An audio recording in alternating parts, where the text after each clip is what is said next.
revolve around some kind of giving back, some kind of Islamic purpose, some kind of movement towards a more positive place. For some of us, that goal might be to graduate and to have a job. But that goal is not enough. That goal of having a job should lead to other goals. And by having this goal, now when you accumulate wealth, you know what to do with it. You say, my goal was to establish a community center, or to establish a free clinic, or to make sure that within my area, I made sure that homeless people were being fed in some way. And now your wealth is being used for positive things. For other of us, our goal might be to say, we have family back home, we want to make sure they're taken care of. And that me being here, while my cousins are back in another country where they don't have the same bounties that I might have, the same opportunities I might have, I have an obligation to give back.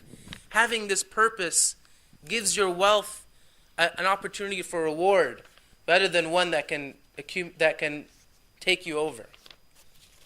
Wealth can be seen like a bridge that leads us to acquire what we need. And so how wrong are those? I mean, think about it. The greedy are like those who spend their whole life building this bridge, right? They paint it with nice colors. They put nice lights on this bridge. They make sure nobody crosses this bridge. And yet never in their life do they actually do they have a purpose. And so they never actually themselves cross that bridge. Their whole life they've spent building it for a great purpose, with great potential to do so many things, and yet they never are able to cross it towards doing something positive. And so really, why do we bring this up in this community? SubhanAllah, so many of us are young. We're still thinking about what job we're going to take, or our career, our path. It's vital now at this age, at this time in our lives, to understand this and to make ourselves this promise that if and when we begin to accumulate possessions, that we recognize that a part of it does not belong to us. A part of it belongs to society. A part of it belongs to everyone else. And that when we accumulate, we do it for a purpose, inshallah. Salli ala Muhammad wa ali Muhammad.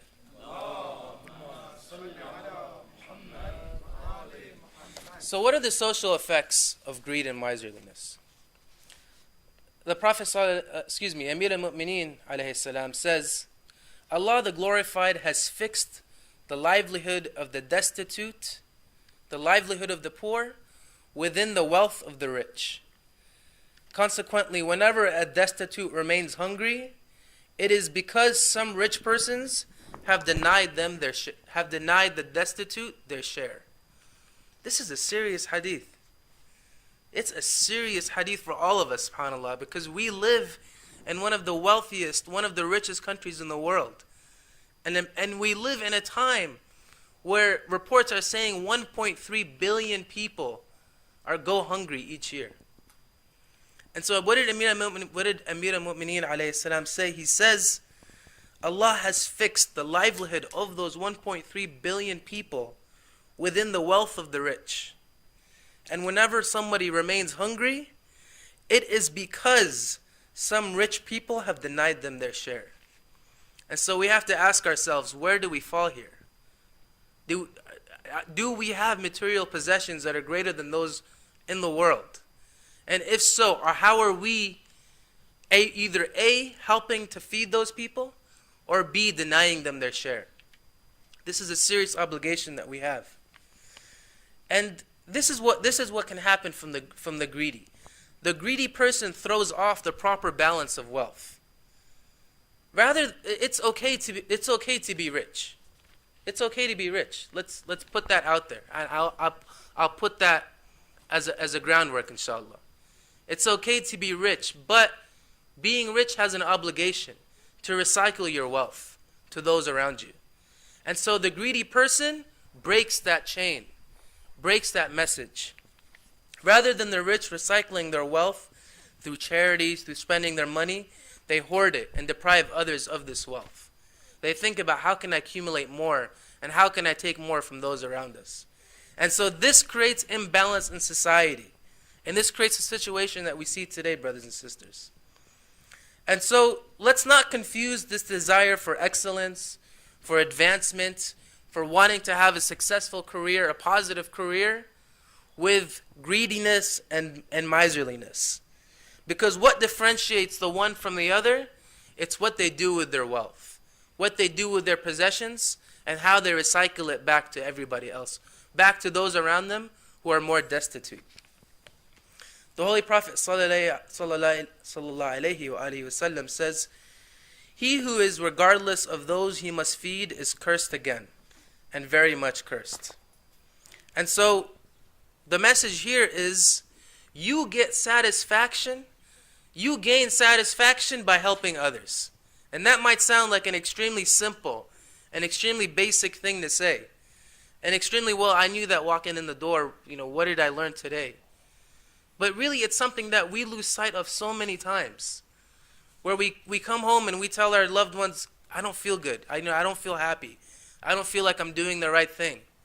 When really we knew the whole time how we could make ourselves happy. It's by helping others. It's by getting rid of this curse that the prophets and the imams have warned us of countless times. And so, what are the causes of this? What happens? Why does this happen, right? The number one cause, in my opinion, is insecurity. It's a serious, it's something that you see this happen a lot. And it happens a lot within the immigrant community, specifically. Is sometimes people who immigrate here, it doesn't happen all the time, and it doesn't happen to every single person, but it's a very common pattern that people perceive, and that has been studied. When you immigrate to a country with a lot of resources, families come who were poor where they came from. They grew up in poverty. And so when they come here saying, I don't want my kids to go through this. I don't want my kids to go through the same poverty that I went through. And so I'm going to work extremely hard to accumulate these possessions and to give my kids a better future.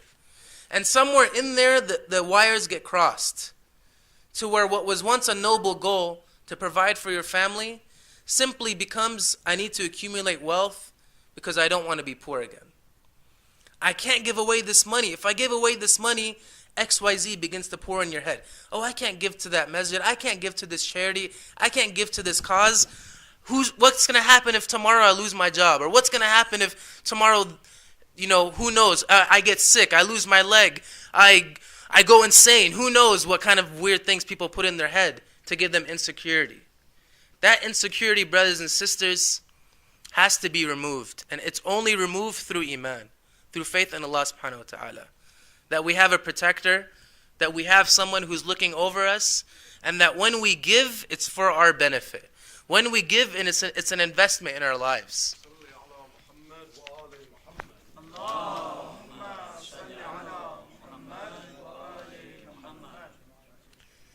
A society which gives priority to economical affairs can never be inclined to morality. That's kind of I wanted to say that and see, that's one of those, do you agree with it or not? A society which gives priority to economical affairs can never be inclined to morality, which requires complete obedience to the laws of life. This is something that I saw in Sayyid Ladi's book when I was going through it, and I thought to myself, I don't know if I agree with that 100%. If a society, and then as I thought about it more and more, I said, you know what, I do agree. If you live in a society where the way that you measure the growth of your society is through basic GDP, gross domestic product, where you say we as a society are growing because now we're accumulating more wealth, we're producing more wealth, and thus we are growing. You will find poverty coming in within those societies. For example, one country that's very well known to have huge growth is India. India is currently experiencing a boom in growth.